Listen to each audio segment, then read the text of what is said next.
I wake up in the morning, I get on my knees. I did learn from the master, he taught me to pray. I read on from the scriptures, the patience of Job.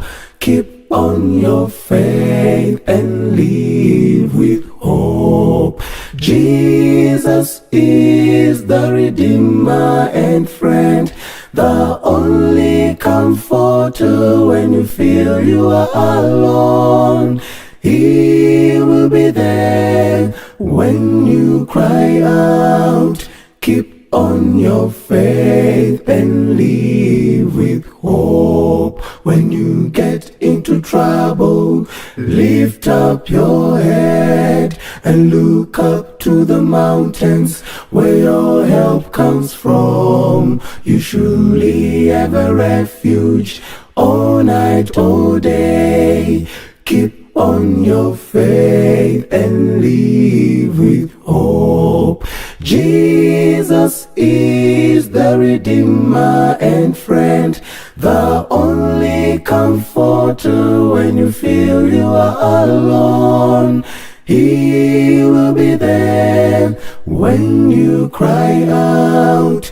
Keep on your faith and live with hope. Why don't you trust in him? He's faithful and true. He promised to take us home on his soon return. Hold on and never look back. Believe in his word. Keep on your faith and live with hope. Jesus is the Redeemer and friend, the only comforter when you feel you are alone.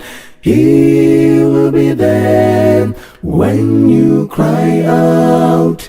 Keep on your faith and live with hope. Jesus is the Redeemer and friend, the only comforter when you feel you are alone. He will be there when you cry out. Keep on your faith and live with hope. He will be there when you cry out. Keep on your faith and live with hope. He will be there when you cry out. Keep on your faith and live with hope. He will be there when you cry out. Keep on your faith and live with hope. He will be there when you cry out. Keep on your faith and live with hope.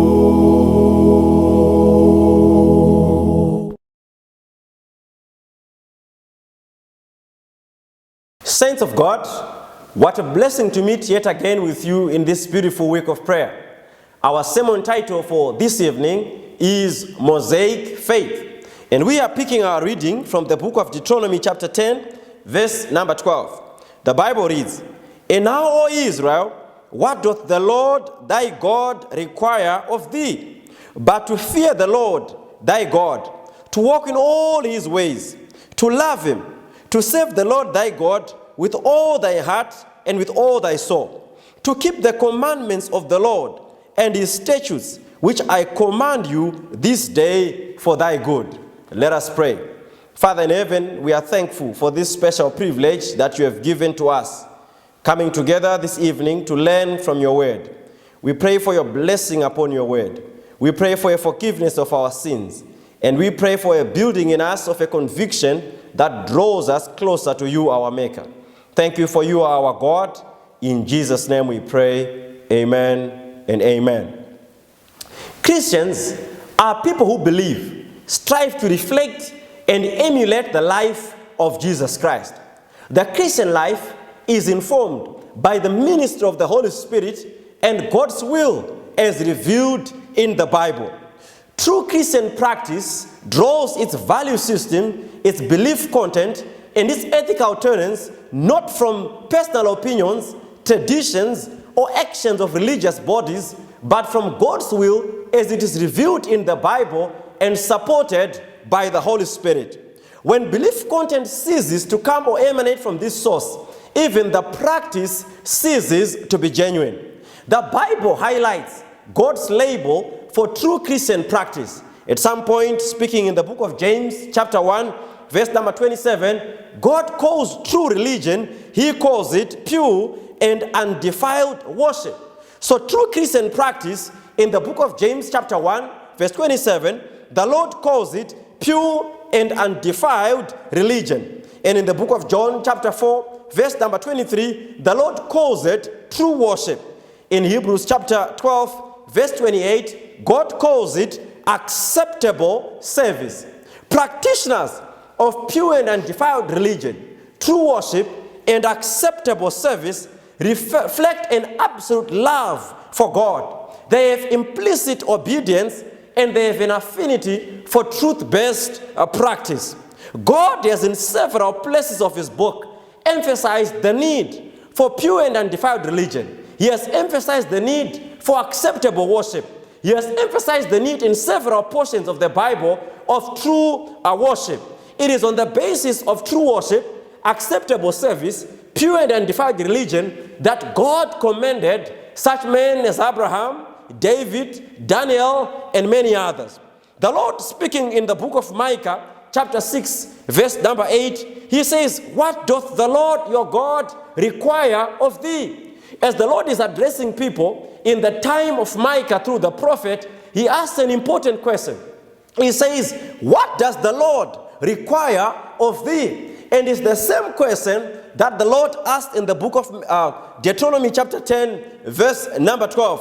He says in Deuteronomy here, "O Israel, what does the Lord require of thee?" Now the Lord asked this question not because he wanted to hear from us what he requires of us, but he wanted to take the same opportunity to let us know what it is that he requires from us.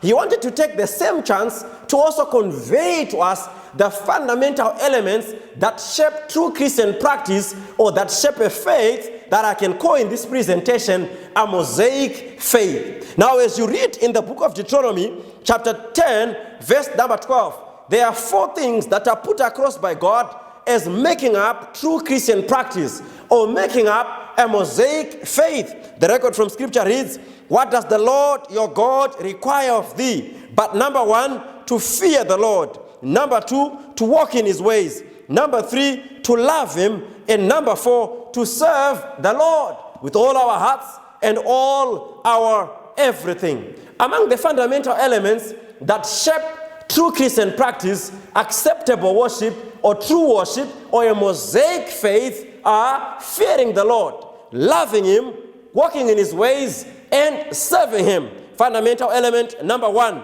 fearing the Lord. The Lord requires that those of us that call themselves true Christians fear the Lord. And this fear that is required of us by the Lord is not fear as in chagrin. It is fear as in respect, honor, reverence, or giving glory even to God. So the Lord is saying to us, "Israel, what does the Lord your God require of thee? But to fear him." So he is saying, in other words, he requires that we respect him. He requires that we honor him. He requires that we give him glory. He requires that we have reverence in his presence. Every one of us that calls themselves a Christian must ask themselves this important question. Do they have respect for God? Do they have honor for God? Do they give glory to God? Or do they have reverence in the presence of God? Even Paul asserts the same requirement of God.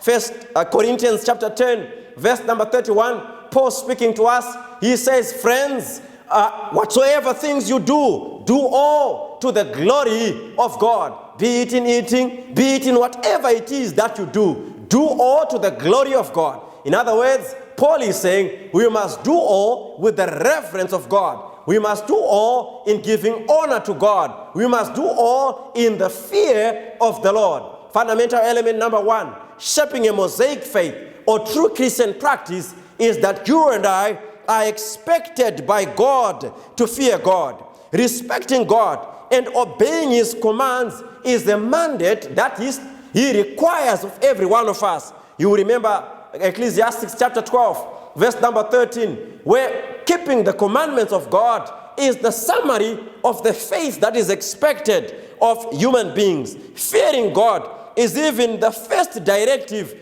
of the 3 angels' messages. You remember Revelation chapter 14, verse number 6 to verse number 7. The record says among the things that are required of you and I, the first directive there is fear God, for His hour of judgment is come. If we are to call ourselves true Christians, if we are to call ourselves practitioners of acceptable service, if we are to call ourselves people that are reverent before God, it is required of God that we be found as people that fear God. It is required of God that we be found as people that respect and honor God. For failure to respect and fear and honor God, the book of Acts records that Herod was disciplined by God. He was disciplined because in him there was no fear of the Lord. In him there was no respect of the Lord. In him there was no reverence for God. The Lord requires that we fear Him. Says to Israel, and now Israel,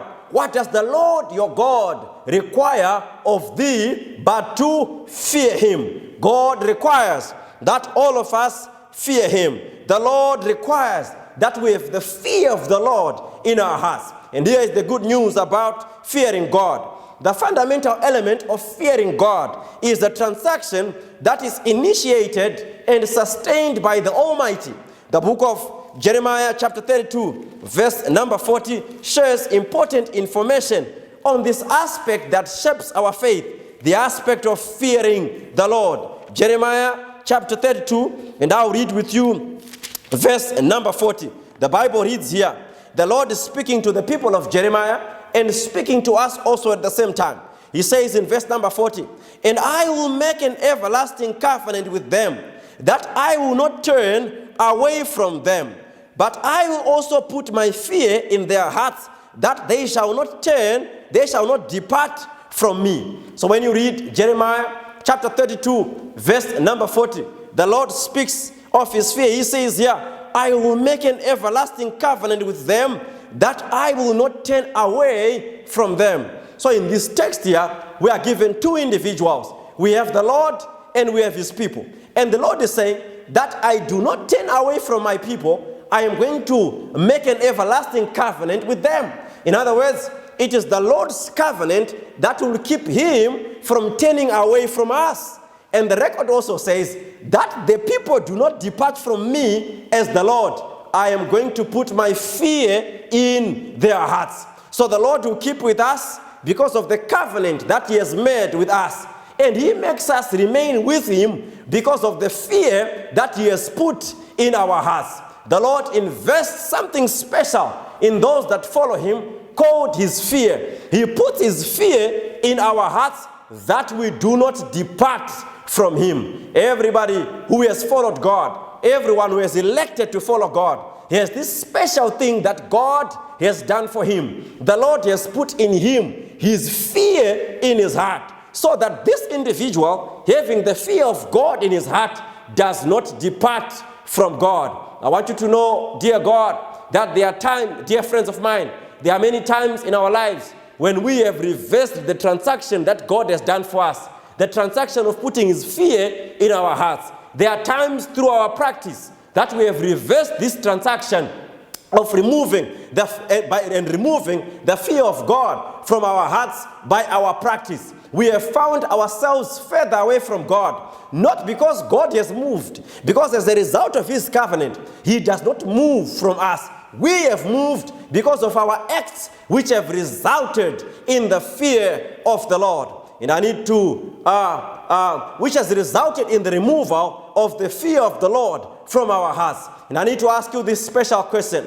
When was the last time you did not do something wrong, not because your friends were seeing you, but because of the fear of God in your heart. When was the last time you took 2 steps back from committing something wrong? Not because the people from church could see you, not because family members had access to that, not because anyone was seeing you, but because of the fear of the Lord in your heart. Jeremiah 32:40, the Lord says, I will make an everlasting covenant with them, so that I do not depart from them, but so that they also don't depart from me. I am going to put my fear in their hearts. An important question to ask this morning is that, do you still have the fear of God in your heart? Because having fear of God in our hearts is one of the fundamental elements that shape true Christian practice. One cannot call themselves a Christian or a follower of Moses or a practitioner of the Mosaic faith if they do not have the fear of God in their hearts. It is the fear of God that keeps us from backsliding. It is the fear of God that keeps us from defilements. It is the fear of God that keeps us from wrong and sinful doing. It is the fear of God that keeps us when we are away from our families, when no one can see us. We are in the United States on a business meeting. We are in South Africa for school. We are in Dubai for shopping. We are in different places where no one from home can see us. We are in that closed room where no one has access. It is the fear of God that talks to us in our hearts and tells us this is sin, and moves us to make 2 steps backwards and run with our lives like Joseph. When was the last time you did not do wrong things? Not because anyone was seeing you, but because you had the fear of God in your heart. There are 4 fundamental elements that shape true Christian practice. There are 4 fundamental elements that shape Mosaic faith, and one of them is fearing the Lord. Now, here's what I love about our faith in God. The faith in God has benefits. You know, it's not just a giving relationship where we just give to God and give Him and get nothing in return. The relationship with God has benefits. We give and we also receive. So when we give fear, reverence, and honor to God, we also receive. The Bible tells us of benefits that God gives to those that fear Him. There are several benefits that are made available by God to those who fear Him. And one of the benefits is the benefit of salvation. Psalm chapter 85, verse number 9. And I'll read with you. Psalm chapter 85, and I'll read with you from verse number 9. The Bible reads here, surely His salvation is nigh to them that fear Him, that glory may dwell in our land. I'll take that again. Surely His salvation is nigh them that fear Him. So when you give fear to God, when you give reverence to God, when you give honor and special attention to God, there are benefits that also come your way. And one of the benefits, according to the book of Psalm chapter 85, verse number 9, is that the Lord grants you salvation. And apart from salvation, the Lord also assures everyone that fears Him, He assures them that He will give them a special preservation of life. Proverbs chapter 19, verse number 23. Proverbs chapter 19, verse number 23. The fear of the Lord tendeth to life. He that hath it shall abide satisfied. He shall not be visited with evil. So the Lord is saying, fear me. And when you fear God, what do you get? Salvation in return. When you fear God, what do you get? Preservation of life. For the book of Proverbs, chapter 19, verse number 23, says, the fear of the Lord tendeth unto life. And I love the last text. It says, they that have it, they shall not be visited with evil. I do not like evil to knock on my door. And I want to believe whatever level you're operating at in your life, you also do not want evil in whatever capacity to come into your life. And the record from Scripture here is saying, those that fear God are not visited by evil, and they are given a special preservation of life. Did you know that there are many scary things out there in the world, and you do not need to fear those things that are found in the world? Only what you need to do is to fear God. And when you fear God, as part of your benefits, the Lord gives you a special preservation of your life. Do you fear evil? Do you fear witchcraft? Do you fear failure? Do you fear what enemies have the capacity to do? The record from Scripture is telling us that one of the best ways of keeping yourself safe is not going about and getting this and that to take care of yourself. One of the best way of keeping yourself safe from evil is fearing God. Because the record from Scripture tells us that those that fear God are given a special protection by God, and they are not visited by evil. Number one benefit, God grants you salvation. Number two, God gives you a special preservation of life. And let me share with you my favorite of the benefits that God grants to those that fear him. Psalm chapter 25, verse number 14. Psalm chapter 25, verse number 14. Those that fear God are made by God privy to his secrets.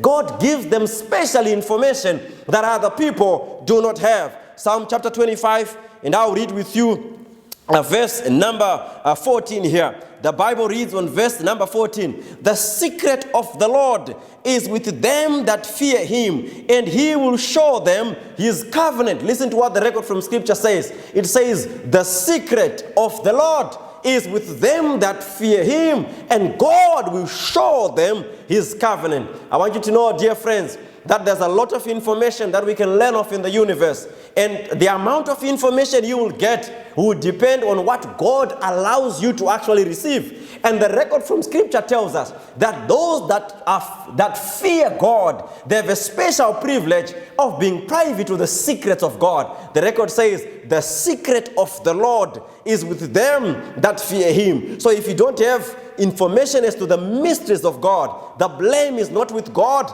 The blame is on you because you have not feared God. Because if you fear God, the record from Scripture here tells us that the Lord then allows you to benefit from knowing some of his hidden information. The Lord has many secrets, but the secrets are only made available to those that fear him. Those that fear God are given a salvation. Those that fear God are given a preservation of life. Those that fear God are given access to the secrets of God. Those that fear God are given blessings and many things that God has set aside for those that fear him. A true Christian practice, a Mosaic faith, and the fundamental elements that shape a Mosaic faith or that bring about that type of faith are four. One of them is fearing God. The second one is walking in all his ways. Because Deuteronomy chapter 10 verse 12 says, Hear, O Israel, what does the Lord thy God require of thee? But number one, that you fear him. Number two, that you walk in all his ways. His ways here means life regulating and behavior modifying principles. So God is saying, practice my behavior modifying principles. Practice life regulating principles. In other words, walk in all my ways. So if you fear God and if you pursue some behavior modifying principles, then the Lord will be with you and your faith will be acceptable before the eyes of God. I want you to know, friends, God commanded Israel that the ways in which Israel was expected to walk in. The chosen nation was not to guess as to how she should behave in any given situation. The Lord instructed Israel in all the ways that Israel was expected by him to walk in. They were not to guess on how to behave in any particular situation. And I want you to know, we also as the followers of the faith as handed down by Moses to his people, are also, this is also made as a privilege available to you and to myself. We are not to guess on how to behave in any particular situation. The record tells us here in the book of Deuteronomy here. I'm going to read with you Deuteronomy chapter 5, verse number 33 here. Deuteronomy chapter 5, verse 33. The Lord says here, you shall walk in all the ways which the Lord your God hath commanded you, that ye may live, and that it may be well with you, and that ye may prolong your days in the land which you go to possess. I like the first line here. The record is saying here, you shall walk in all the ways which the Lord your God hath commanded you. So talking to Israel, Israel was not to guess how they were supposed to live their lives. And neither are you and I also supposed to guess the Lord is saying, just walk in all the ways as commanded by God. So in every situation you meet in life, you need to just check, what is the commandment of God on this one? If it is about marriage, what is the command of God on this one? If it is about dressing, what is the command of God on this one? If it is about entertainment, what is the command of God on this one? If it is about amusements, associations, anything really in life, business, what is the command of God on this one? And the Lord is saying, you are to walk in all my ways, which are comprised of God's commandments, God's statutes, God's judgment, and God's voice. The forward of God on earth, is expected by God to walk in all his ways for several privileges that God has prepared for those that walk in his ways. And just as fearing God has its benefits, even walking in God's ways also has its benefits. Let's read from the book of Deuteronomy here, chapter 28, and I'll read with you verse number 9. Deuteronomy chapter 28, and I'll read with you verse number 9. The record from scripture here reads, the Lord shall establish thee an holy people unto himself, as he hath sworn unto thee, if thou shalt keep his commandments, the commandments of the Lord thy God, and walk in all his ways. So if you decide to walk in the ways of God, the record from scripture here is saying, God shall establish you as one of his own. The Lord shall establish you as his own person. Don't you want, as an individual, as families, as a church, to be established as God's people? And the Lord is saying, if you want me to win you to myself as my own, if you want me to establish you as mine, you should walk in all my ways. And the benefits are not just about being established as God's people. If you read Deuteronomy chapter 5, verse number 23, verse number 33, those that walk in the Lord's, in all the Lord's ways, another benefit that they also get, the record tells us that they get long life. So Deuteronomy chapter 28, verse 9, they get established as the people of God. Deuteronomy chapter 5, verse number 33, those that walk in the ways of the Lord, they are given long life. They are blessings, friends of mine, that follow those that fear God. They are blessings, my friends, that follow those that walk in the ways of the Lord. So if you fear God, there are blessings that come your way. If you walk in his ways, there are blessings that come your way. Number 3, the Lord expects us to love him. Number 1, he says we must fear him. Number 2, we must walk in all his ways. And number 3, the Lord expects that we love him. For Deuteronomy chapter 10, verse number 12 says, and now, O Israel, what does the Lord your God require of thee? But that you fear him, and that you walk in his ways, and that you love him. What does loving God mean? Loving God means showing appreciation for God. Remember, the Lord loved you when it was very impossible for you to be lovable. The Lord loves us. Romans says in 5 verse 8 of the book of Romans, Paul says, the Lord loved us while we were yet sinners. While we were yet sinners, Christ died for us. And the Lord is requesting of you and I, he's expecting of you and I that we love him. And the Almighty has indicated his enabling intent that his sons and daughters of the faith may reciprocate his love. Remember, it is him who loved us first, and he makes it possible that we love him back. The book of Deuteronomy gives us special information here. Deuteronomy chapter 30, reading verse number 6. The Bible reads here, and the Lord thy God, who circumcised thine heart and the heart of thy seed, to love the Lord thy God with all thine heart, with all thy soul, that thou mayest live. So the record tells us here that the Lord our God will circumcise our heart and the hearts of our seeds, that we may love him with all our hearts and all our everything. And again, like the fear of the Lord, loving God is a transaction initiated and sustained by the Holy One. The record tells us in Deuteronomy chapter 30 that the Lord will circumcise our hearts that we may learn to fear him. The Lord will turn our hearts that we may be able to love him. The Lord will circumcise our hearts. I need to ask you a special question. Is your heart circumcised to to love the Lord? Do you feel this appreciation for God in your heart? Do you feel this love for God in your heart? The record tells us from scripture here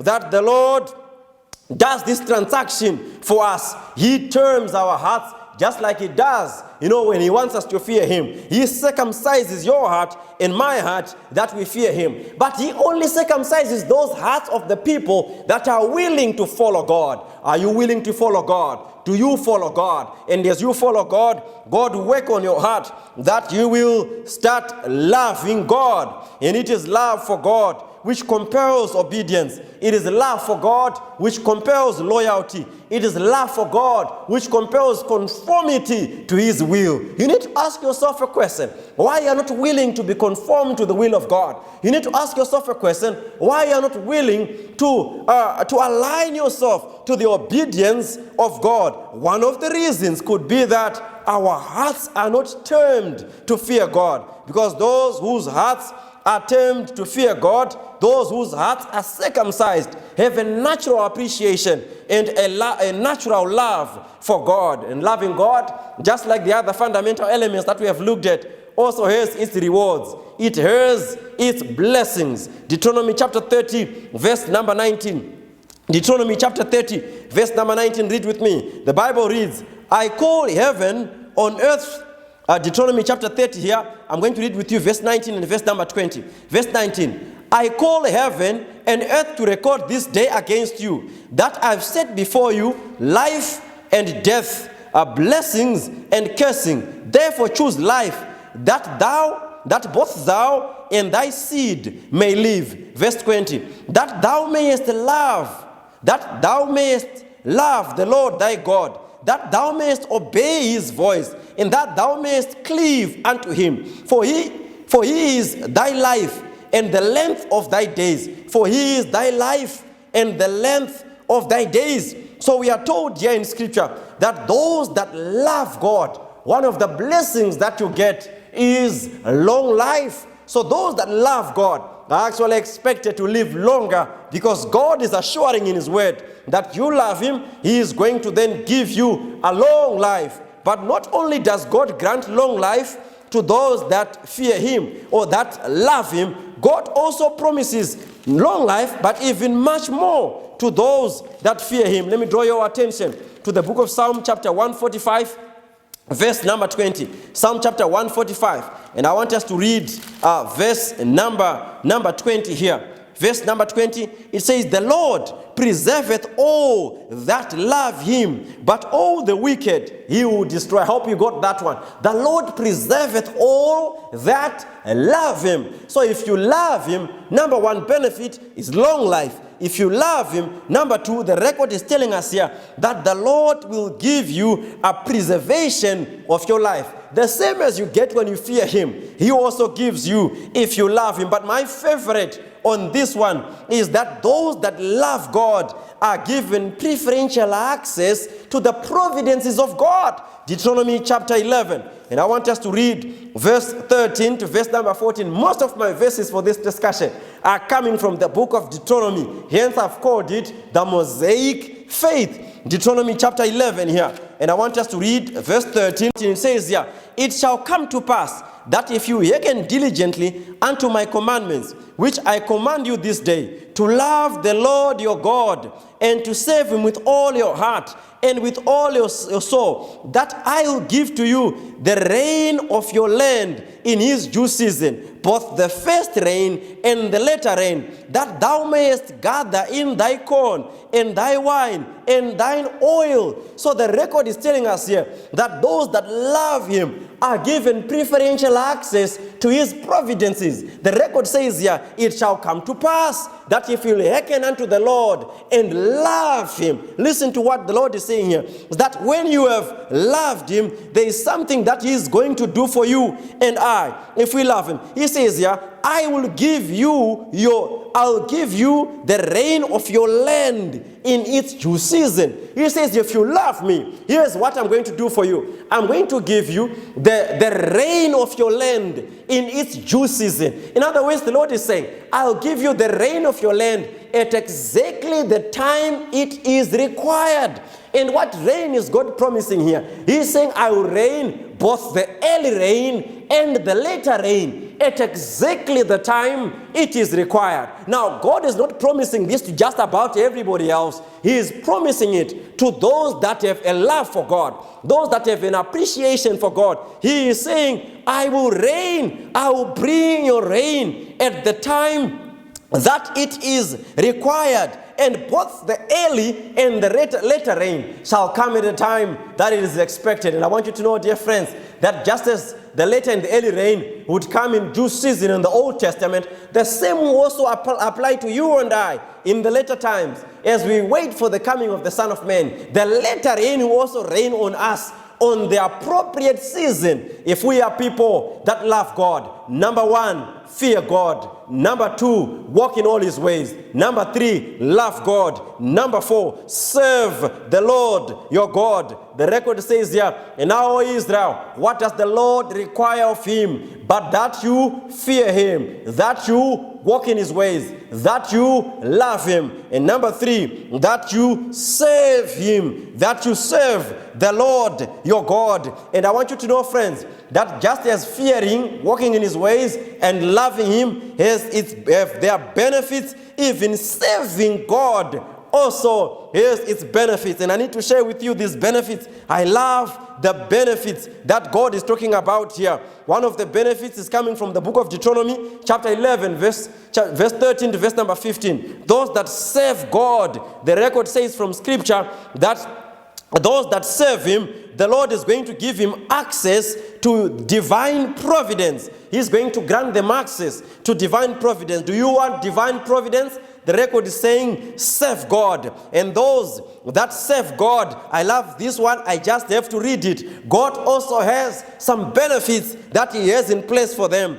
He gives them oversight over all their social welfare. Deuteronomy chapter 10, verse number 12. Listen to this one. Deuteronomy chapter 10, verse number 12. And now, O Israel, what doth the Lord thy God require of thee? He is asking us here what it is that he requires of us. It says here, but that you fear the Lord and walk in his ways and serve the Lord thy God with all thy heart and with all thy soul. He expects us to do that. And when we do that, there are also privileges that are promised of us by God. And one of the privileges that he requires, that he promises of us, is that he will give us oversight over our social welfare. Whatever it is that we require, the Lord is saying, I will do my part to ensure that you are provided for, because you serve the Lord your God. Let me read with you from the book of Exodus, here chapter 23,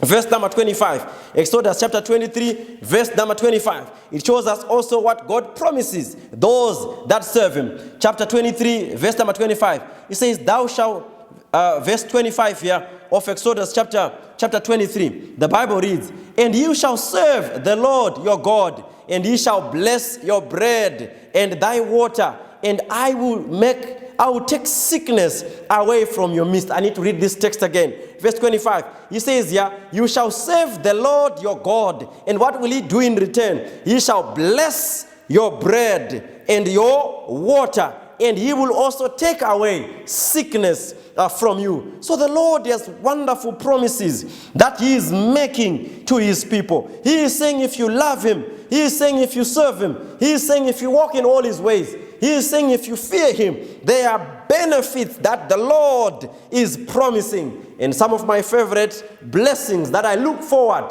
when I serve the Lord, when I practice the Mosaic faith, is that there's a preservation of life, is that there's a preferential access to God's providences, is that there's access to the promises, to the secrets of God, is that God establishes me as one of his own. But one of the ones that I really love is that my bread will be sure, my water will be sure, and he will deal away sickness from my life. And I want you to know, dear friends, the Lord is making a similar promise to you and I today. He's making a similar request to you and I today. He is requesting 4 things from you, but he is promising a multitude of blessings if only we can respond to the 4 things that God is requesting of you and I. What is it that he is requesting? He is requesting, number 1, that we fear him. Number 2, that we walk in his ways. Number 3, that we love him. Number 4, that we serve him. What are the blessings the Lord is promising? Establishment as his people, preferential access to his providence, longevity of life. He will deal away sickness. He will make our bread sure. He will make our water sure. He will rain the rain of our land in its due season. You may not be a farmer, but the Lord is saying anything it is that you are doing, be it a business, small or big, he is saying the rain of your level, I will rain it in its due season. Is it your prayer that God may also establish you as one of his own? Is it your prayer that God may also grant these blessings to you that he has promised to those that practice the Mosaic faith? Is it your desire that the Lord may do all this for you? Why don't you pause and pray with me? But as we pray, you are saying, Lord, I need to practice these 4 things: fearing you, walking in your ways, serving you, and loving you. And when I've done these 4, Lord, rain your blessings and your promises to me. Let us pray. Thank you, Father, for this special privilege of prayer. Thank you for telling us what you require of us. And thank you for the benefits that you have promised to each and every one of us that follows that it is which you require of us. We pray that we may practice these 4 elements in our lives. And everyone that shall attempt to practice any one of these, Lord, may the benefits that you have promised of each of these elements follow your people. Thank you for this special privilege of prayer. In the name of Jesus we pray. Amen. Amen.